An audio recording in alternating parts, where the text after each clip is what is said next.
Okay, oh, I'm a little calmer now than I was when I started my Mass Effect 3 uh, extended cut rant earlier.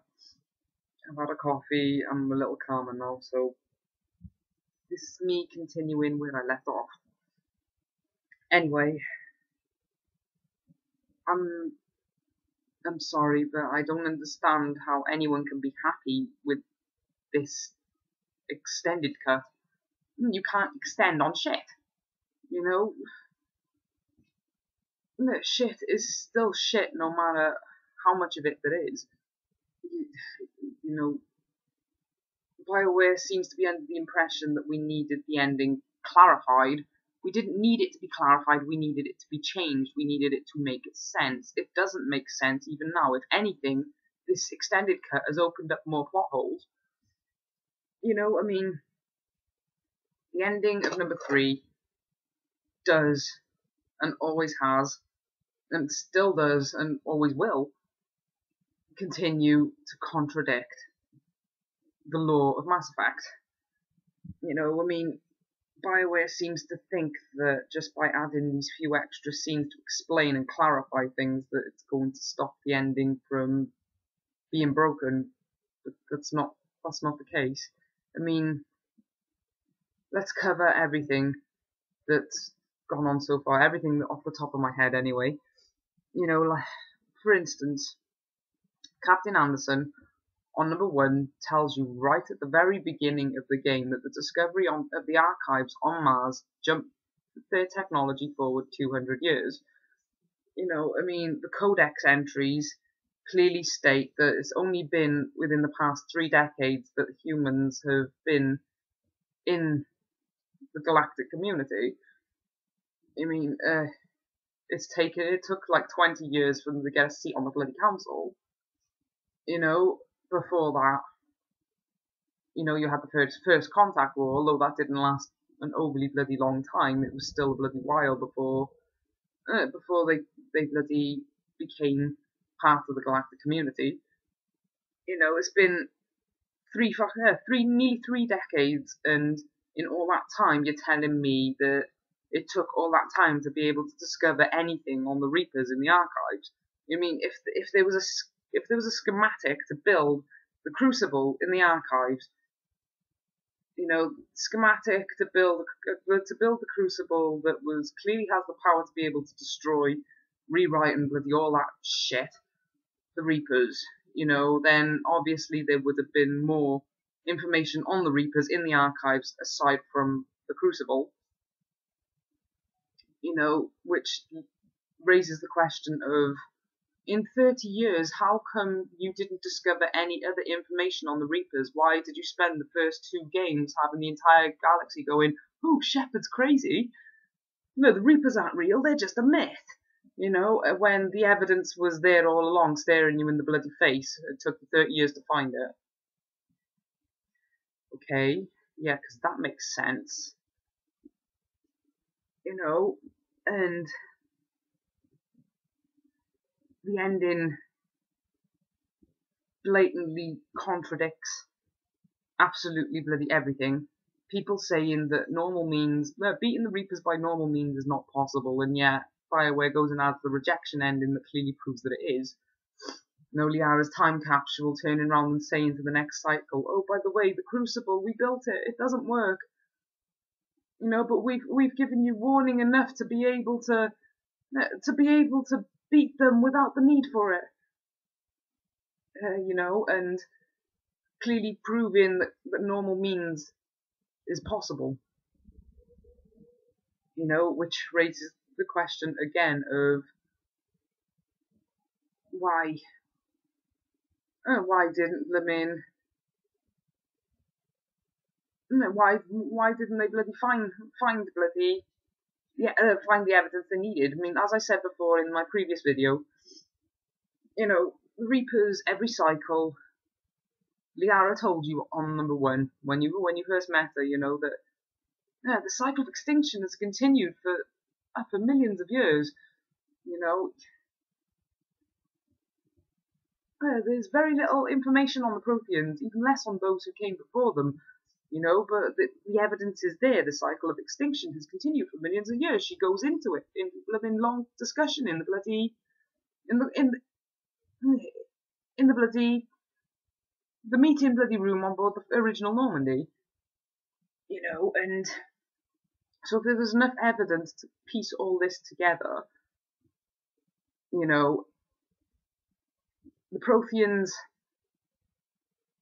have bloody giving you all these bloody warnings through Vigil, through the beacons, through the archives, and, you know, with all these little bits of information lying a bloody round, you know, you would have thought that somebody else would have stumbled upon them. I mean, the whole derelict Reaper on number 2, I thought was a bit, hang on a minute, what? Okay, this thing's been floating around space for the past 50,000 years and nobody's found it until now. Yeah, nobody's found this thing in the past 50,000 years until Cerberus got their hands on it. Explain, considering the fact that the Asari and the Solarians have been wandering around the galaxy for the past bloody, 2,000 years plus, and they never found this Reaper. You know, that, I was willing to let that go until number 3 bloody came on the scene. You know, and as I said, between the whole archives on Mars, them not finding anything on the Reapers until, oh yeah, the Crucible. Bullshit. You know? The beacon, and bloody everything else. You know, Vigil, bloody bar. I'm sorry, but Javik turns round to you and says in number 3, which is part of the thing that makes me laugh, by people saying that normal means isn't possible when it comes to beating the Reapers. Javik turned round and said to you that the only reason that the Protheans lost their war with the Reapers was because they didn't have enough diversity in their way of thinking. You know, because the Protheans' civilization was an empire, they forced everybody to think the same, you know, join us or die bloody philosophy. Because of this is the reason why they lost. He turned around to you and told you that the reason why you still have a chance is because you still maintain that diversity, you know, and the game was even proving it, you know. The Turians, the Asari, both holding their own against the bloody Reapers, their tactics working, you know. And yeah, normal means winning by normal means isn't possible. Yeah, whatever, I'm sorry, but it's bullshit. You know, the ending is broken. You can butter it up all you like, you can, you can put ribbons on it, you know, paint nice little sceneries with bloody rainbows and everything all over it, but still not going to fix it. You know, the ending is broken, period. I mean, as I said in my original Star Child rant, you know, Star Child is the biggest plot hole there is. No clarification can clarify the existence of that kid in the game. He is the biggest plot hole there is. You know, and this extended cut, if anything, has opened up more plot holes. I mean, one of the things that the fans loved to bitch at each other over on the BioWare social network forums was the destruction of the mass relays, you know, all based off the Arrival DLC from number 2. Oh, the explosion on number 2 wiped out an entire solar system, killing over 300,000 Batarians. Yeah, you know, the argument against it was, it was a different kind of explosion, that's why the systems didn't go supernova. Regardless, it doesn't bloody matter. You know, it still bloody means that rebuilding those relays is going to take a lot of bloody time that a lot of the colonies don't have, you know, and it doesn't stop bloody the galaxy from being bloody completely screwed, you know. But BioWare turning around and saying, oh, we don't understand why the fans thought that the bloody ending looked so bleak. Oh, let me think. I wonder why. What little of an ending there was didn't make sense. Yeah, we see in the arrival the mass relays going boom, destroying an entire solar system, and then we see every single mass relay in the entire galaxy go boom, and you wonder why we thought it looked bleak. Let me think. But now in this extended cut DLC, they've turned around, instead of making the mass relays explode and get completely destroyed, now all that's destroyed within them now is the core. So they'd have to pump more element zero and God knows whatever else into them to make them work again. But they're still relatively in one piece.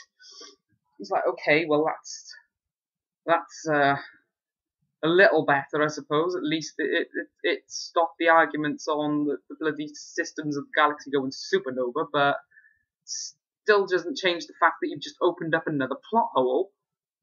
It's been said in many codex entries throughout the entire of Mass Effect that element zero is a rare element, and a lot of things in galactic civilization depend on it. Everything from biotics. Now, correct me if I'm wrong, but the entire of Asari society are bloody biotic commandos. So, the biotic implants and all that rely on the use of element zero, along with certain weapons. The drive cores that rely on FTL travel also require element zero. All these things that rely on element zero, and then you're going to have to pump a shit ton of it into each of the mass relays to make them work again. A very rare element that is only created when a star goes supernova. And number 2 has proven that element zero is as rare as they bloody claim. How many times did you come across a planet that had even a tiny fraction of element zero on it? Not very often. So the chances of there being enough element zero in the galaxy to be able to repair the mass relays, as well as continue to use all the stuff that all the different galactic civilizations, the Turians, the Asari, the Solarians, the humans, blah blah blah, the Krogan, all of these rely on element zero as well for their different things, like I said, biotics, their drive cores, blah blah blah. Then you're telling me they're going to be able to keep running all these things amongst all the bloody different civilizations, as well as be able to repair the mass relays? Don't make me laugh. Plot hole. So you've just replaced the systems have gone supernova plot hole with there's not enough element zero to repair them all plot hole. Aside from, like I said, Starchild is the biggest plot hole. I've said in my original bloody Mass Effect rant many reasons why he's a plot hole. He contradicts so much of the lore of the original game. The original game, thanks to Mass Effect 3, has basically become null and void. What was the point of it even being made? There was no point of it being made because the existence of number 3 has just basically turned around and said, well, that one may as well not be in the series anymore because everything in it no longer matters.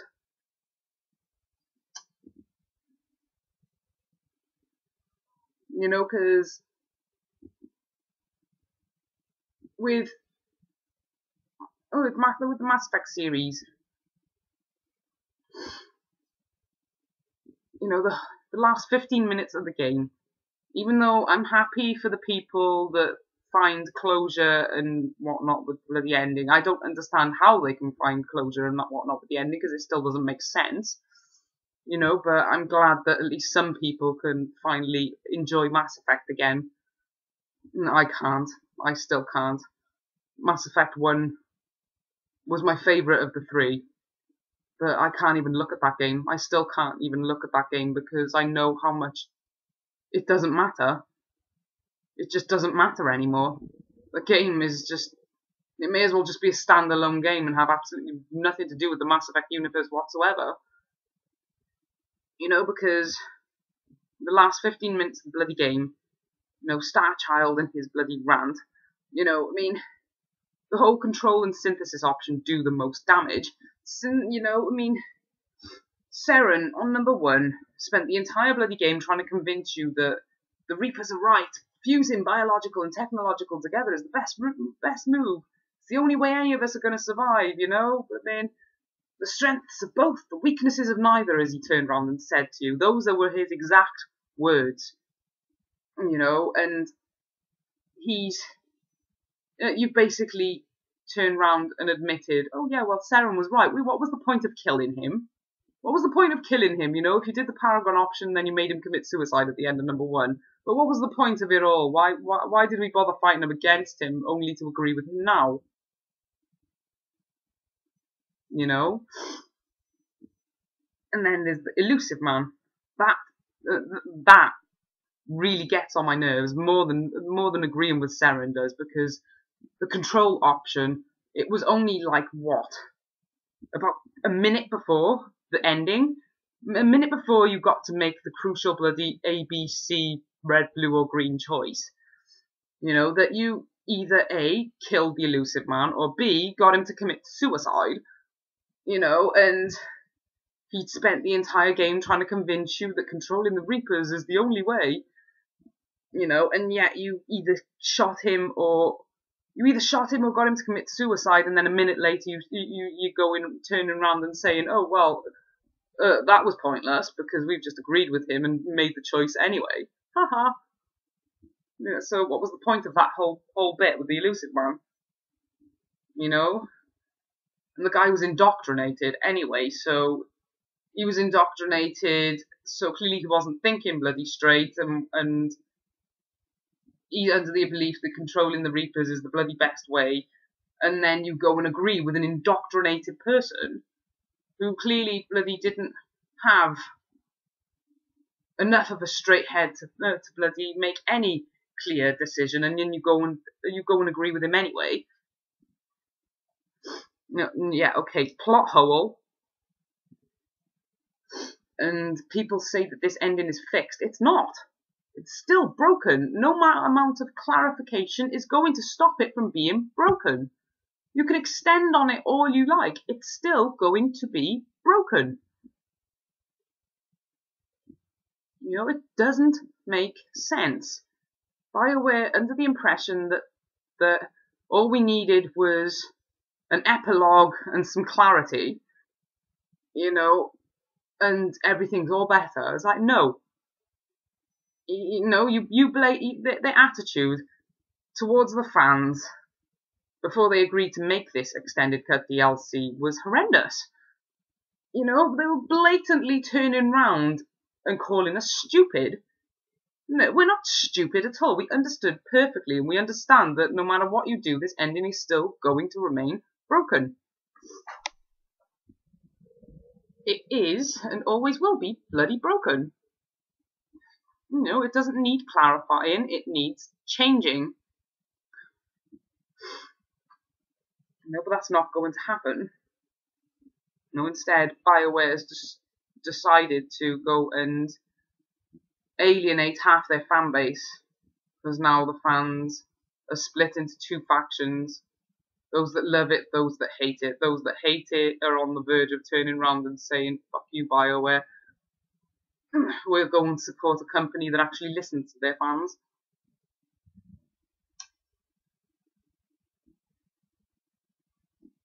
You know, it's beyond a joke. You know, that you can't clarify the existence of Starchild. You cannot clarify the fact that you've just contradicted Mass Effect 1. You cannot clarify that agreeing with the Elusive Man after killing him a minute before was a good idea. You know, you can't clarify these plot holes. They're plot holes for a reason, and plot holes to the degree that the end of the ending of Mass Effect 3 cannot be fixed with clarification. Plot holes like that need to be changed. It's that simple. You know, I'm thinking that an epilogue is going to fix everything. Oh, well, if we show what happened after bloody all this shit, then they'll be happy. No. It's not a matter about being happy, it's a matter about wanting the game to make sense. You know, some people bloody saying, we should have the option for Shepard to be able to survive. We want our happy ending. Yeah, it would be nice. I'm not saying it wouldn't be. You know, I mean, it's not really necessary, but it's just a matter. All I really want is for the ending to make sense. You know, if Shepard has to die in a blaze of glory and go down. Go down like the blooming hero that sacrificed himself to save the galaxy, fine. But at least do it in a way that makes sense. Don't give us this bullshit that has us agreeing with the villains from the past 2 games. Or turning around and becoming one unique villain by saying, oh yeah, well, the whole point of the game all the way up to this point was we wanted to destroy the Reapers. So you got the option to destroy them, but in order to destroy them, you have to commit genocide. It's just, hang on, what? Give us an option that allows us to be able to destroy the Reapers without having to commit genocide, bloody, and for the fans that bloody want a happy ending, give them the option for Shepard to be able to bloody survive. That was the whole point of the series, was your choices matter. It's not our bloody fault that you turn round, made number 1, number 2, your choices matter, every single one, even the side quests mattered all the way throughout Mass Effect 1 and bloody 2, influencing the story of the next bloody game, only for them to get to number 3 and realise, oh shit, we've bitten off more than we can chew. If we were to continue this bloody trend now, we would have to put it on like 3 discs. So if that's the bloody case, if you bit off more than you can chew, then it's your own bloody fault. Don't criticise the fans, don't blame the fans for being able to pick up on all these things that you did wrong. Then point out to you that you did this wrong, and then turn around and call us a bunch of tossers for actually pointing this out to you. All the bloody attitude that BioWare gave us over pointing all this out really, really gets me angry. Calling us entitled brats and bloody, oh, well, it's our artistic vision, we're not changing the endings. Fuck your artistic vision, excuse my language, but it's just, how is it artistic to steal another game's ending and then pass it off as your own? That is not artistic. That is artistic stealing, not an artistic vision. And it's stupid. It really is stupid. And they have the nerve to have a go at the fans for pointing this out. All their attitude towards the fans leading up to them agreeing to make the DLC to begin with was horrendous. And if people turn around and say that the rejection ending is not them having a go at the retake Mass Effect movement, then I'm sorry. You look at their attitude and then you look at that ending and then tell me that they're not having a go at us. And any company that's willing to turn around and blatantly rip into their fans for pointing out that your storytelling is flawed doesn't deserve the support that we've been giving them all this time. Many of the fans that were annoyed by the ending, many of the fans that got enraged over the nonsensical ending, were long-time fans that had been supporting them since the days of Baldur's Gate, and Neverwinter Nights, and all games like that, all the way leading up to Mass Effect 3. They've supported them all these years, and you're turning around and saying to those fans that we really don't give a shit about you. Thanks for your money. Fuck you. It's unacceptable. And quite frankly, I'm at the point now, being one of those fans that have supported them all these years, seeing their attitude towards us, I am at the point where I say, well, you've given me the middle finger, I'm giving you one right back. My money is staying in my pocket. You can't be bothered. You want to get lazy in the last 10 minutes of the game and not want to give us what you promised. 16 different endings to a game is what you promised.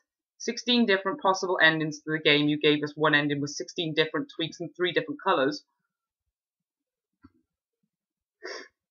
And that's just unacceptable in my book.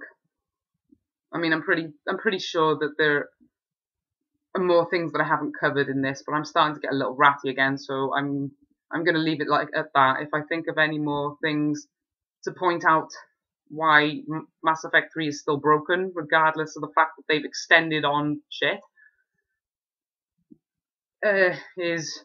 I'll just post a new video if I can finally calm down and get into a frame of mind where I actually can think on it some more. So until then, feel free to post your comments and add your own rant. If you want to make a reply to this video, go right ahead. And I will see you all again soon. Thanks for watching.